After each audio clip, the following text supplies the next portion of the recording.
Bonsoir à toutes et à tous. C'est Sens Public, votre rendez-vous de débat, de reportage et d'analyse sur Public Sénat. 90 minutes pour vous donner des clés de compréhension des mutations de notre société et des enjeux de cette campagne présidentielle. Justement, notre débat d'actu, il sera consacré au désintérêt des Français pour cette élection pourtant majeure de notre 5e République. Les propositions n'impriment pas la faute aux candidats qui s'essoufflent, au président qui se fait attendre, à la crise Covid qui n'en finit pas. Explication de nos experts juste après ces titres.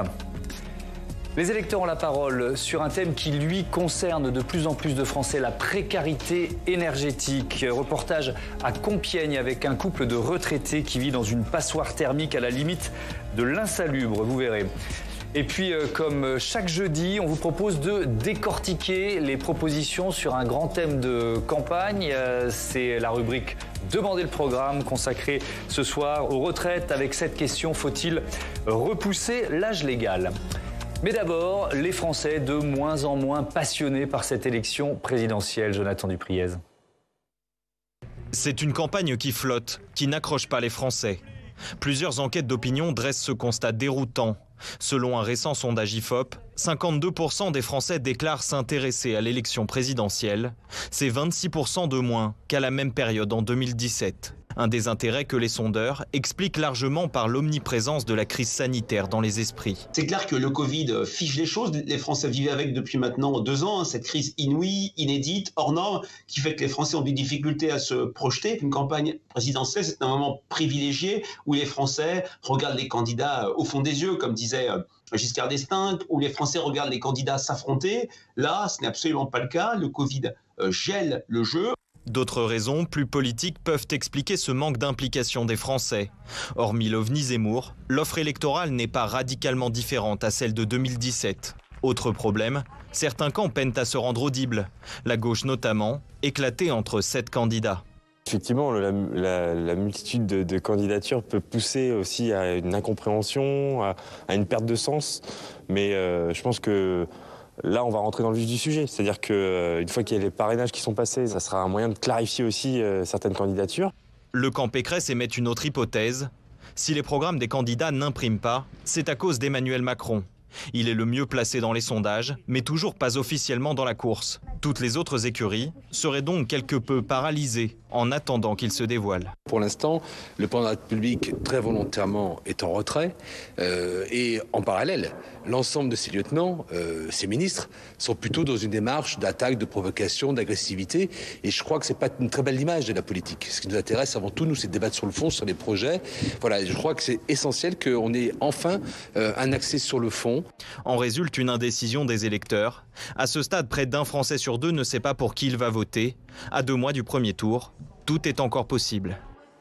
Pour en débattre, j'accueille Béatrice Gibelin, bonsoir. Bonsoir. Bienvenue, vous êtes géographe, géopolitologue, directrice de la revue Hérodote. François Michaud, bonsoir.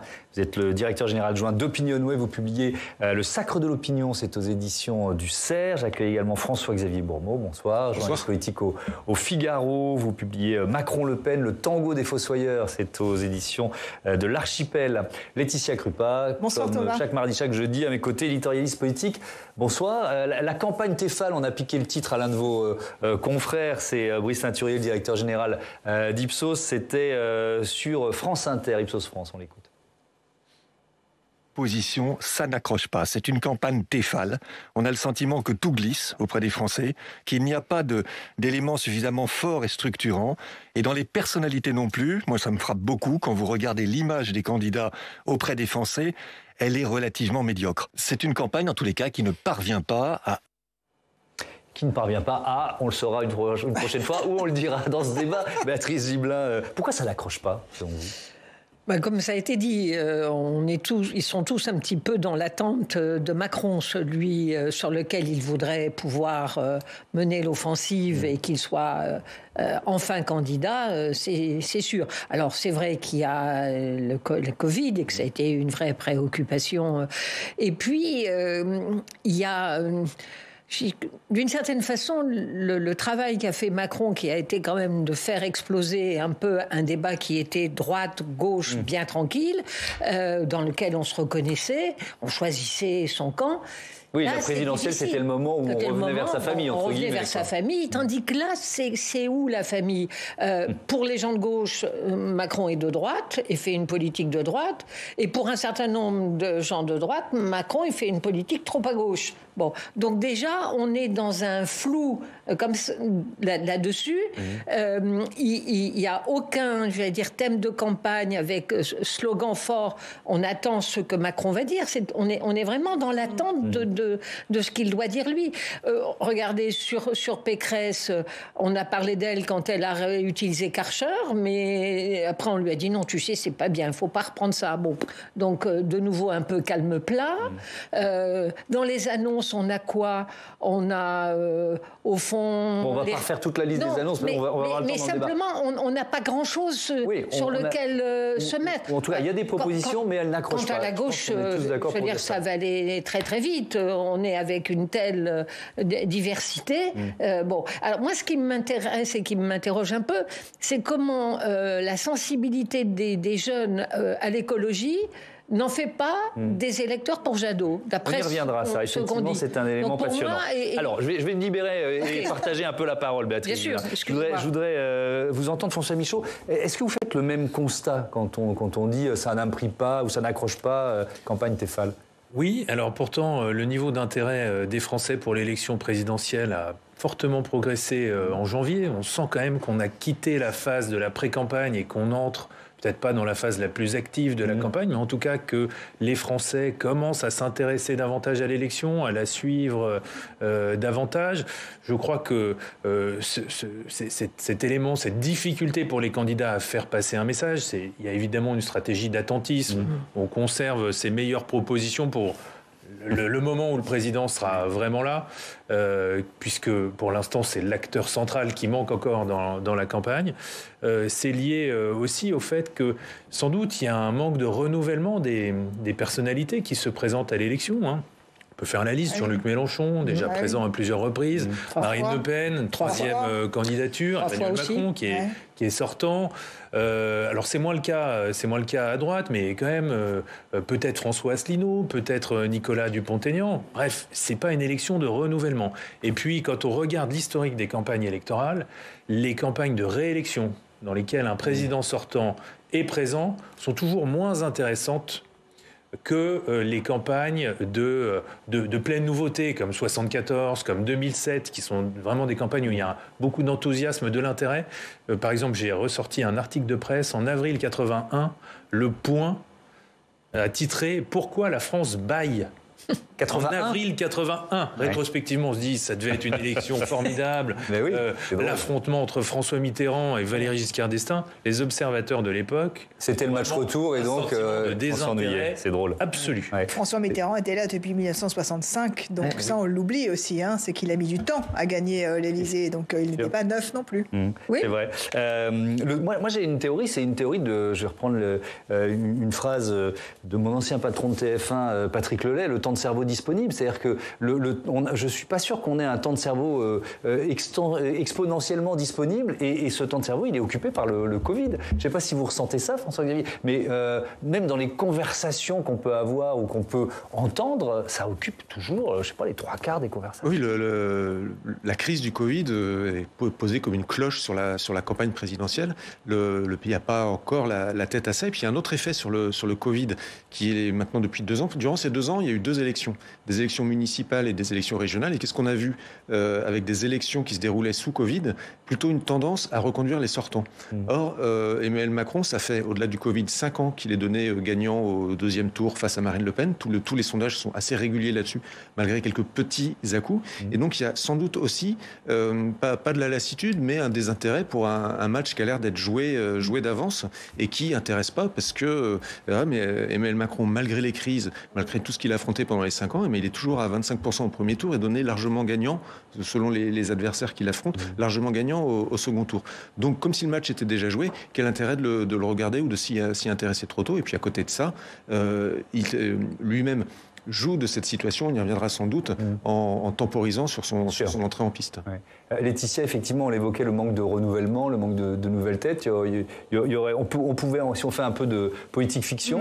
Oui, mais à contrario, en fait, j'étais plutôt en entrant en plateau d'accord avec cela, c'est-à-dire qu'il manquait de nouvelles têtes, d'un renouvellement. Et non, c'est pas vrai, parce que Yannick Jadot est relativement neuf dans le paysage, et puis ce qu'il porte aussi, et vous avez tout à fait raison, il peut incarner l'espoir de cette jeunesse qui descendait tous les vendredis dans les rues pour sauver la planète.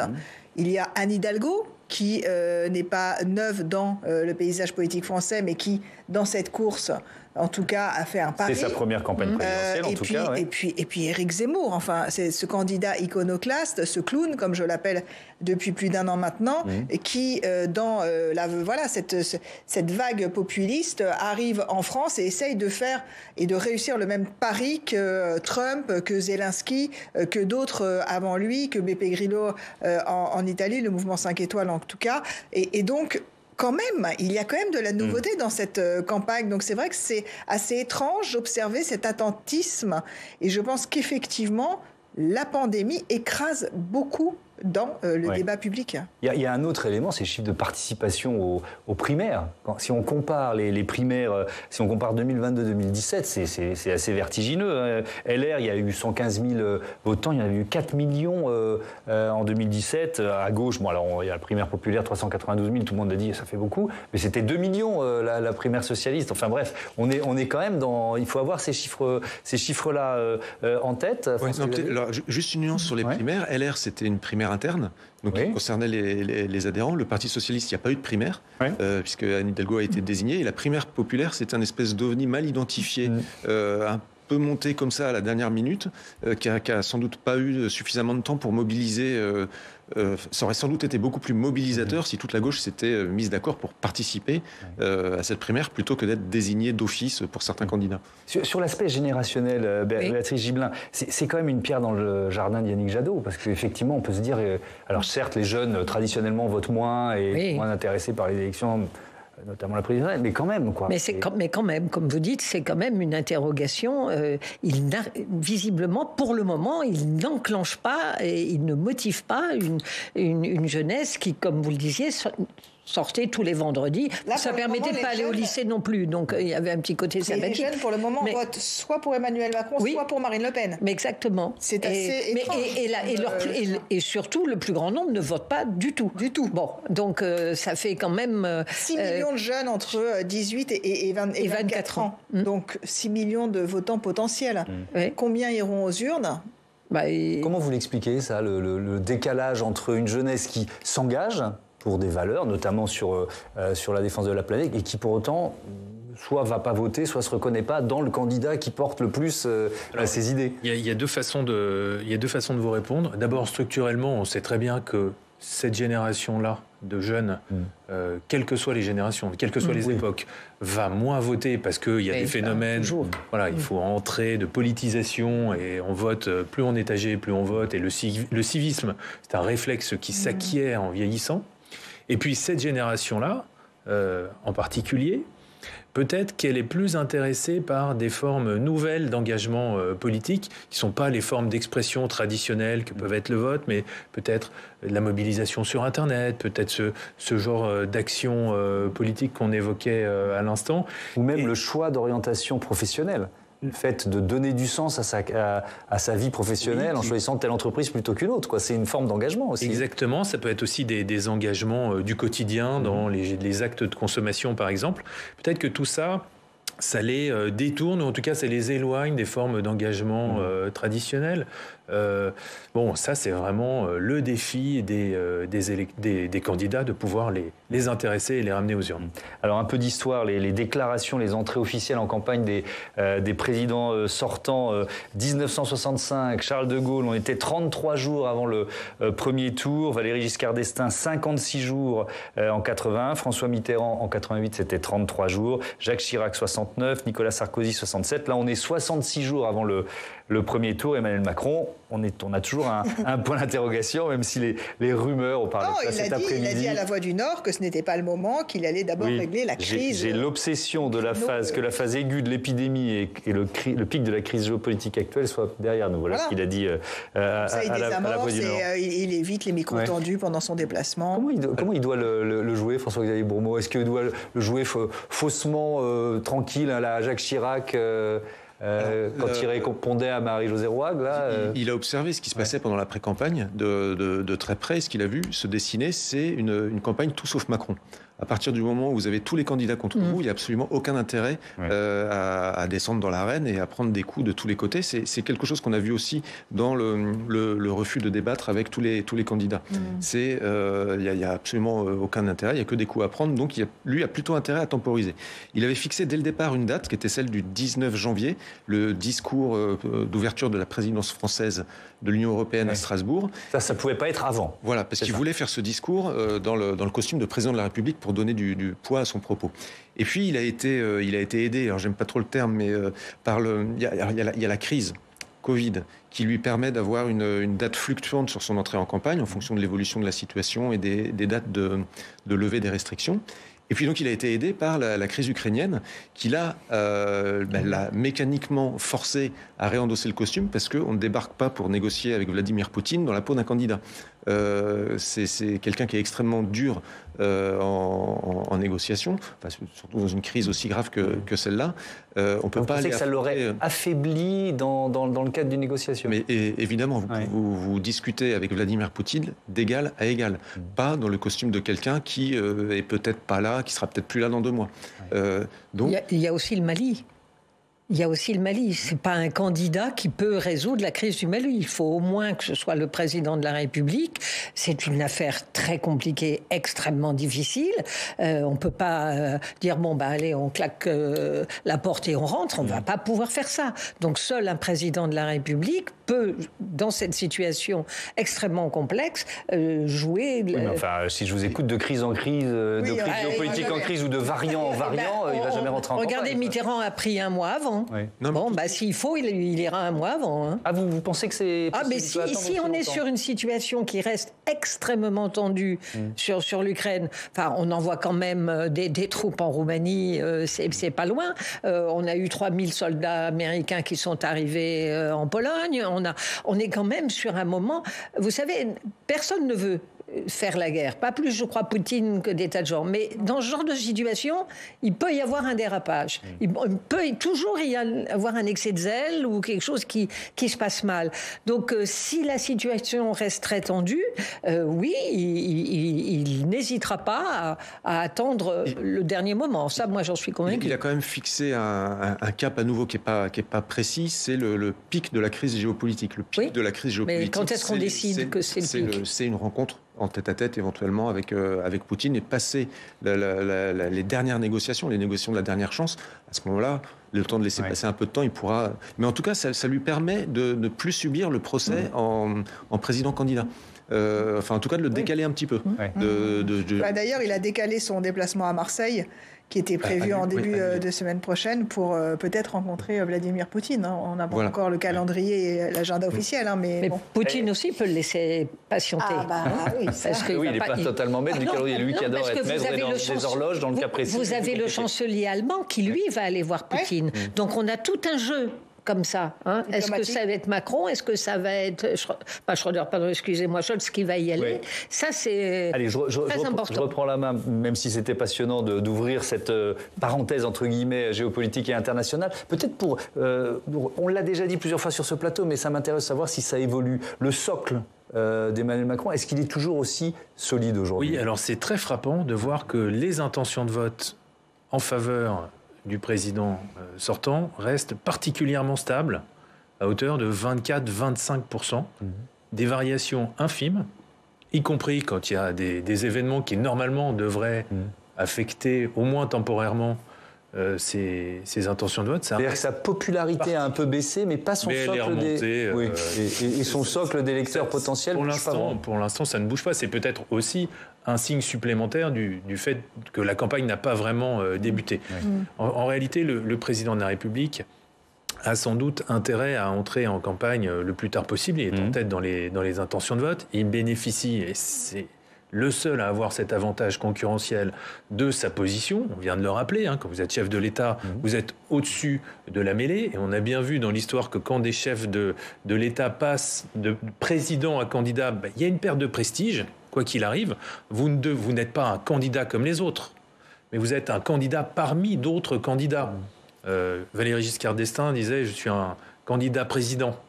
Bon, quand même, vous êtes aussi candidat et vous... D'ailleurs, Gérard Larcher disait candidat citoyen en parlant d'Emmanuel Macron. Et vous perdez quand même des attributs spécifiques qui vous protègent et qui vous distinguent positivement des autres, notamment cette stature internationale dont on vient de parler. Ouais. Alors, il y a aussi, Laetitia, une dimension médiatique dans notre analyse, parce que l'offre, elle est pléthorique. C'est une tentative d'explication. Je propose cette hypothèse que peut-être on peut se poser la question de l'éclatement de l'offre médiatique, et ça donne un effet kaléidoscope pour nous, Français, où finalement, où que l'on regarde, quoi qu'on écoute, si vous voulez que ce soit la radio, la télévision, notre téléphone, YouTube, un réseau social, parce que maintenant les politiques vont aussi avec les influenceurs sur Instagram, on a l'impression comme ça d'un kaléidoscope avec des politiques partout qui répètent le même message tout le temps, et c'est vrai que cette offre peut être perturbante, peut brouiller les pistes, surtout en l'absence du grand favori, et surtout cacher les enjeux vraiment de l'élection. Alors du côté des politiques, que nous répondons? On nous dit oui, mais aujourd'hui il faut être multicanaux, c'est-à-dire qu'on ne peut pas privilégier uniquement les médias traditionnels, il faut être partout. L'objectif, c'est de toucher le plus grand nombre, c'est-à-dire des publics qui ne sont pas captifs de la télévision. Je vais les trouver sur Twitch, par exemple, sur Instagram. Très bien. Ça, c'est quantitatif. L'objectif est peut-être atteint. Mais de façon qualitative, de quelle façon touche-t-on les Français? Est-ce que les Français qui sont au contact des politiques via un support, en tout cas le support qu'ils préfèrent, vont être davantage incités à aller voter? C'est toute la question, je n'ai pas la réponse, mais c'est le pari des politiques, là, aujourd'hui. Oui. Avec aussi une autre question, c'est la question du rôle des débats. On va l'aborder, vous l'avez évoqué rapidement, mais débats d'avant-premier tour, notamment. Ils pourraient jouer un rôle prépondérant. Les débats, ces prépondérances sont des marqueurs forts, on le sait, dans la prise de décision des Français. Alors, à la dernière élection présidentielle, pour la première fois, il y a eu des débats avant le premier tour, mais là, l'entourage d'Emmanuel Macron, vous avez raison, François-Xavier a dit déjà, non, il n'ira pas, il ne veut pas prendre de coups. Alors ensuite, par ricochet, Marine Le Pen a dit, ah bah s'il n'y va pas, moi je n'y vais pas. Et puis Valérie Pécresse aussi. Alors si on n'a pas de débat de premier tour, qui sont quand même des grands moments démocratiques pour la décision des électeurs, elle sera vraiment imprévisible, cette élection. Et rappelez-vous quand même des sondages qui étaient absolument faillibles pour les dernières régionales. Donc, où pourrons-nous peut-être nous raccrocher pour essayer d'avoir un pronostic exact avant le premier tour? Moi, je vous dis que tout est ouvert comme jamais. Oui. Un mot sur la difficulté peut-être plus grande pour vous de prévoir ou d'analyser les intentions de vote. On rappelle qu'il y a encore beaucoup de Français qui ne savent pas du tout, s'ils vont aller voter, pour qui. Oui, on en est encore là. Oui, absolument. C'est une difficulté qui existe dans toutes les élections, même si l'élection présidentielle, de ce point de vue-là, est la plus simple. Il y a une circonscription nationale, il y a un débat qui, même s'il ne démarre pas vraiment, est quand même beaucoup plus intense que le débat qu'on peut avoir dans des élections locales. Donc, même s'il y a des difficultés, il y a des candidats nouveaux, il y a plusieurs candidats qui sont assez proches, donc il faut arriver à pouvoir les départager, mais nous espérons que le rapport de force évolue, et de ce point de vue-là, vous avez raison, les débats, c'est vraiment ce qui transforme le rapport de force pour qu'on puisse sortir de l'indécision dans laquelle nous sommes actuellement. Alors, est-ce qu'Emmanuel Macron doit y aller? On va d'abord écouter la réponse du président du Sénat, Gérard Larcher. C'était ce matin sur RTL, il met la pression sur le président de la République. Encore faut-il que nous ayons un sparring partner. Hier, est-ce que le candidat, non-candidat, président de la République, il se fait représenter devant un syndicat de police par son ministre de l'Intérieur? Nous avons la nécessité d'un débat démocratique. Donc, le président de la République, qui va devenir maintenant candidat citoyen, eh bien, il faut qu'il débatte avec les autres candidats. Béatrice Gibelin, c'est un peu le piège absolu. C'est-à-dire, soit il participe à un débat d'avant le premier tour, et c'est la cible de tous les autres. Mais c'est pas possible. Soit il n'y va pas et il donne quand même le sentiment de refuser la confrontation, d'avoir peur, etc. Ça ne tiendra pas la route. Ouais. Pensez que, franchement, il a peur. Quand il a montré quand même que c'était quand même pas quelqu'un qui avait peur. Moi, je suis à peu près persuadée que ça ne bougera pas. Je pense que les Français, avec un peu de bon sens, se disent voilà, c'est le président de la République. Je vous signale que depuis le début, il dit qu'il ira jusqu'au dernier quart d'heure, qu'il sera président jusqu'au bout. Donc, moi, franchement, je ne le vois pas prendre un risque où il va être bombardé effectivement par tous les autres candidats, puisqu'il ce sera l'homme à abattre. Voilà. Il a du répondant, donc je ne suis pas sûre qu'il soit forcément abattu, mais ça ne sera pas un débat non plus. Parce que pour qu'il y ait débat, il faut qu'il y ait un minimum de base à partir de laquelle on puisse effectivement argumenter. Si c'est là vraiment sans possibilité... Ça, c'est le rôle des journalistes. Là, tous les médias se sont positionnés, ils ont tous proposé des formats, c'est prêt, tout est écrit. Je n'en doute pas. Et donc c'est le rôle quand même des journalistes après d'être là et de justement de mener et d'orchestrer. Bien sûr, mais c'est pas toujours évident de le faire, même si c'est le rôle qu'ils doivent avoir. Vous avez quand même un Mélenchon qui n'est pas toujours facile de cadrer, vous avez des situations... Il y a tout simplement une question de temps de parole. Mécaniquement, il aura 12 fois moins de temps de parole que la globalité de ses opposants. Vous voyez ce que je veux dire. Donc, Oui, mais ça, c'est normal. Oui, c'est la règle du débat. Non, mais c'est la règle démocratique. Bien sûr. Que stratégiquement, le chef de l'État n'ait pas intérêt à participer à ce débat pour ne pas être criblé de toutes les flèches de ses adversaires. Évidemment. Mais politiquement, je pense que l'opinion n'accepterait plus qu'il refuse de débattre avant le premier tour. Je crois vraiment que... En termes d'image, c'est vrai que c'est quand même difficile politiquement, assumer. Ça renforcerait aussi, ça pourrait être même contre-productif pour lui, parce que ça pourrait renforcer l'image de condescendance, l'image de mépris, une image de distance par rapport à l'élection, qui serait quand même néfaste pour lui. Est-ce qu'on a déjà un exemple d'un président sortant allant affronter... Non, avant le premier tour, non. Non, avant le premier tour, non. Parce qu'il n'y avait pas de premier tour. François Xavier, votre avis là-dessus, parce que Béatrice Gibelin, elle a un avis totalement tranché. Est-ce que c'est arbitré, totalement arbitré à l'Élysée d'ailleurs? En tout cas, d'après les bruits qui sortent, oui, il n'en est pas question. Mais ce qui est étonnant justement dans ces bruits-là, c'est que ça ne lui ressemble pas tellement à Emmanuel Macron. C'est plutôt quelqu'un qui aime la bagarre et j'ai pas l'impression que ça lui déplairait d'aller se battre seul à main nue contre 15 personnes en essayant d'en tirer profit. Donc je pense que cette histoire n'est pas totalement enterrée. De toute façon, c'est lui qui a le dernier mot et personne ne sait autour de lui ce qu'il décidera in fine. Parce que c'est comme ça qu'il fonctionne, Emmanuel Macron. Donc tous les conseillers qui arrosent les journalistes d'informations, il faut absolument s'en méfier.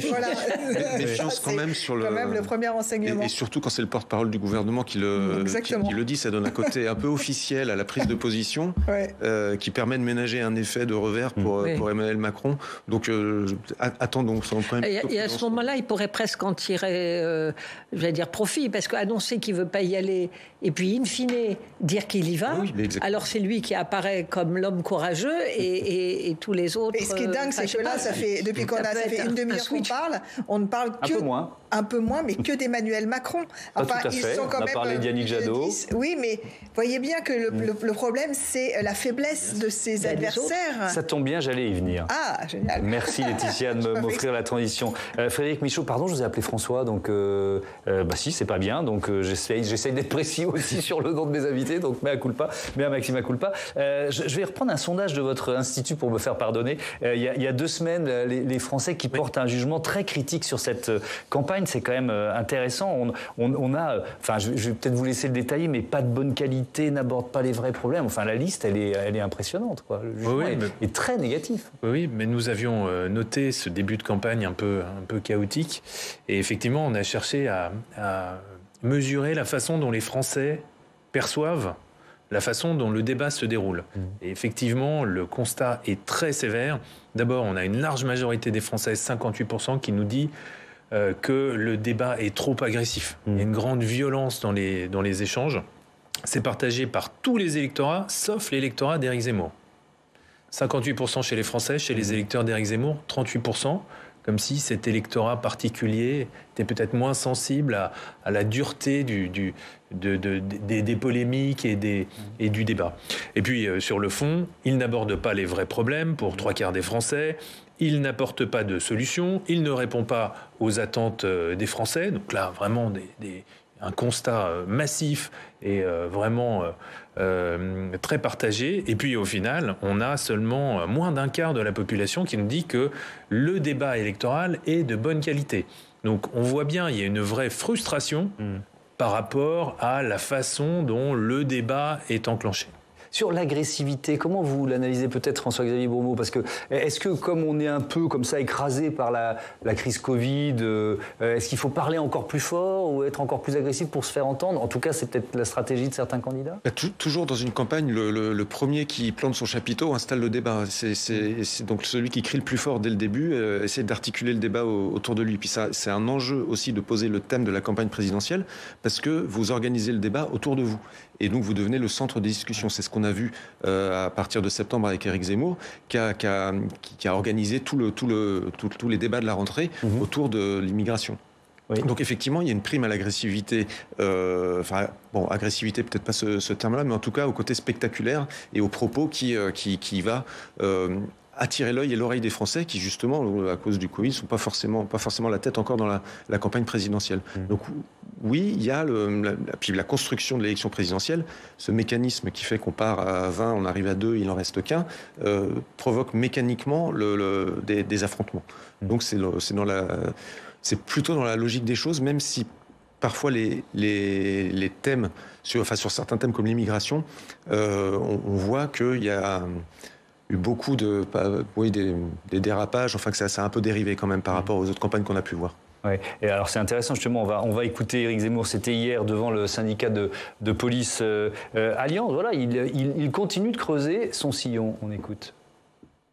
J'ai proposé aussi que l'excuse de minorité soit baissée de 16 à 13 ans et que les parents de ces délinquants mineurs soient privés de leurs allocations sociales et exclus des HLM s'ils vivaient dans des HLM. Et j'ai proposé aussi, j'ai rappelé que nous devions expulser tous, je dis bien tous, les mineurs isolés. Béatrice Gibelin, le sentiment que j'ai, c'est que, vous l'avez évoqué, Éric Zemmour ne donne plus le tempo dans cette campagne. Et depuis de longues semaines, comment vous l'expliquez? Parce que la préoccupation des Français n'est pas l'immigration au premier chef. La préoccupation des Français, c'est le pouvoir d'achat, maintenant, qui est vraiment pour eux une question majeure. Ça peut être après les problèmes de santé ou autres, mais l'immigration vient, je crois, en 3e ou 4e position. Et je pense qu'il fait là une erreur. Pour lui, c'est absolument viscéral. Donc il ne peut pas attaquer sur autre chose véritablement. Mais c'est même plutôt rassurant de voir que l'ensemble des Français ne met pas cette question-là et ne vit pas avec une menace sur le grand remplacement, sur la disparition d'une identité française. Très sincèrement, je crois, une grande partie des Français n'adhèrent pas à ce type de discours. On a pu penser que ce serait effectivement le thème central avec la sécurité. Alors la sécurité, oui, elle peut rester présent, bien sûr. Quand même. Mais cette association qu'il fait et ces prises de position très fermes ne peuvent s'adresser qu'à un électorat relativement réduit. relativement réduit. Moi, je pense que quand il dit on privera les familles d'allocations familiales, on renverra tout le monde, je pense qu'un certain nombre de Français qui écoutent ça disent non, c'est pas vrai, ça ne sera pas possible, on le fera pas, et donc il n'adhère pas. Donc son tempo qu'il a essayé et ce thème qu'il a essayé d'imposer, dont il était persuadé que ce serait le thème puisque je pars clash, je suis sans tabou. Bon, mais je pense qu'il y a un certain nombre de gens qui, quand ils l'entendent, se rendent très bien compte que c'est pas crédible. Ouais. Frédéric Michaud, si on analyse les tendances, hein, pas seulement les tout derniers sondages, mais les tendances autour des intentions de vote pour Éric Zemmour. Et sa perception par l'opinion, on a dit plusieurs fois ici qu'il avait un niveau de détestation qui était très élevé. Est-ce que c'est tout simplement pas ça, le plafond de verre et l'explication de l'essoufflement de sa campagne ? Alors, je ne parlerai pas d'essoufflement. Hein. Ouais. On a une campagne qui reste relativement stable dans les intentions de vote pendant tout le mois de janvier. Alors, certes, il ne progresse pas, mais il n'est pas relégué au second plan, hein, comme on aurait pu s'y attendre. Oui, il n'est pas passé sous les 10%. Certains l'avaient évoqué. Il se maintient entre 13 et 14%. Les effets des ralliements successifs hebdomadaire, puisque c'est tous les week-ends que sa campagne a choisi d'annoncer des ralliements, on voit bien que c'est une stratégie, ont eu jusqu'à présent pas d'effet, pour Guillaume Pelletier par exemple, des effets très limités et éphémères pour Gilbert Collard, et puis nous suivons les effets d'un éventuel ralliement de Marion Maréchal-Le Pen. Bref, pour l'instant, il n'est pas relégué, mais il n'arrive pas non plus à progresser. Effectivement, la thématique de campagne centrale, pour l'instant, l'attente des Français, c'est la question du pouvoir d'achat. Et lui, son électorat est beaucoup plus attentif à la question de l'immigration, donc il fait la politique de son électorat, mais il ne parvient pas pour l'instant à élargir à l'ensemble des Français et à s'adresser à l'ensemble de la population, et donc à parler de pouvoir d'achat et de protection sociale, parce que c'est le deuxième enjeu, hein, la santé, les retraites, etc. Ouais. Il y a eu quelques meetings, je voudrais qu'on termine là-dessus, qui ont été quand même marquants. Un meeting d'Éric Zemmour, celui de Jean-Luc Mélenchon, François-Xavier Bouron. Mais est-ce que finalement, quand même, et on revient à la question de la crise sanitaire, on n'est pas un peu en manque de grands meetings dans cette campagne présidentielle ? Si, parce que un meeting, c'est essentiel dans une campagne présidentielle. Ça permet de montrer de la force. Les seuls qui ont montré de la force jusqu'à présent, c'est Éric Zemmour à Villepinte et Jean-Luc Mélenchon avec son premier meeting spectaculaire immersif. Il y a eu un effet. On a vu qu'ils avaient des troupes, qu'ils étaient capables de rassembler du monde autour d'eux, des personnes pour les écouter. D'ailleurs, les meetings vont reprendre, puisque ce week-end, il y a Éric Zemmour encore et Marine Le Pen. La semaine prochaine, il y a Valérie Pécresse qui fait son grand meeting de lancement. Et puis, après, on verra Emmanuel Macron quand il entrera en campagne. Mais le meeting, c'est un moment essentiel. Et Yannick Jadot qui fait des meetings à l'extérieur aussi. Des meetings en plein air, oui. Donc, il essaye de varier, de faire quelque chose d'original. Donc ces meetings, oui, si en plus, à cause des conditions sanitaires et des restrictions, ça devient compliqué de les organiser, ça enlève de l'intérêt à la campagne. J'ai vu récemment que chez Éric Zemmour, Olivier Oubeda, qui s'occupe de l'organisation de ces événements, réfléchit à un meeting à 30 000, 50 000 personnes. Donc il est possible que cette campagne soit courte, mais intense et spectaculaire sur la fin. Est-ce que finalement, et je reviens à ce dont parlait Laetitia tout à l'heure, Béatrice Gibelin, cette offre médiatique pléthorique, est-ce qu'elle n'a pas aussi remplacé un peu les meetings, en tout cas dans cette première phase de campagne ? Moi, je suis pas... Oui, dans la première phase, absolument sûrement. Surtout qu'avec la pandémie, on ne peut pas vraiment faire beaucoup de... sur écran. Bon, campagne sur écran. Moi, je m'interroge un peu sur l'impact, si vous voulez, des campagnes par réseaux sociaux, que ce soit, vous les avez cités, Instagram, et tout ce qu'on veut, Facebook ou autre, Twitch, etc.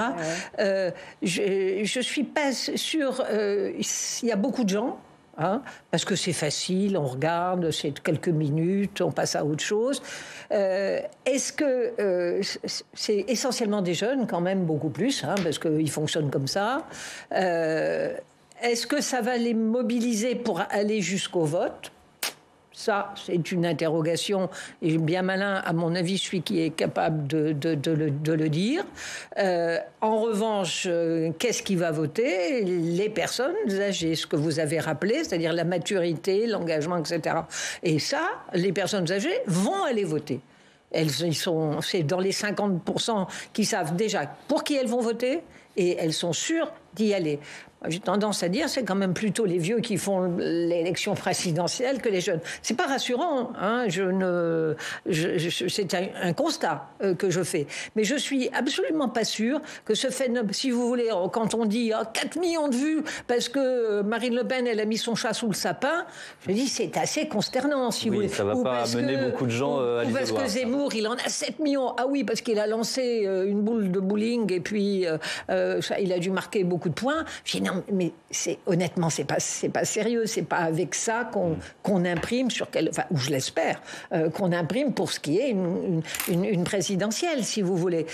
Donc, c'est peut-être un début d'engagement. Peut-être qu'il faudra du temps pour qu'ils passent tous ces gens jeunes à autre chose.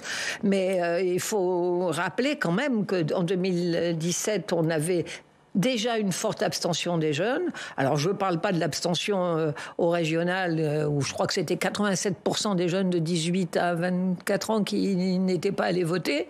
Donc, il y a de la marge pour les faire revenir au présidentiel. Et d'une certaine façon, est-ce que Opinionway verra la même chose? Les jeunes, pour le moment, c'est eux qui sont, pour Macron, dans le pourcentage le plus élevé. Très vite. Oui. Merci. Voilà, ça s'appelle s'adapter à la demande de l'animateur. Merci beaucoup. Et je rappelle le titre de votre livre, Le Sacre de l'opinion. C'est aux éditions du CERF. François-Xavier Bourmeau, Macron-Le Pen, le tango des fossoyeurs, aux éditions de l'Archipel. Toutes mes excuses, encore une fois, pour l'erreur de prénom.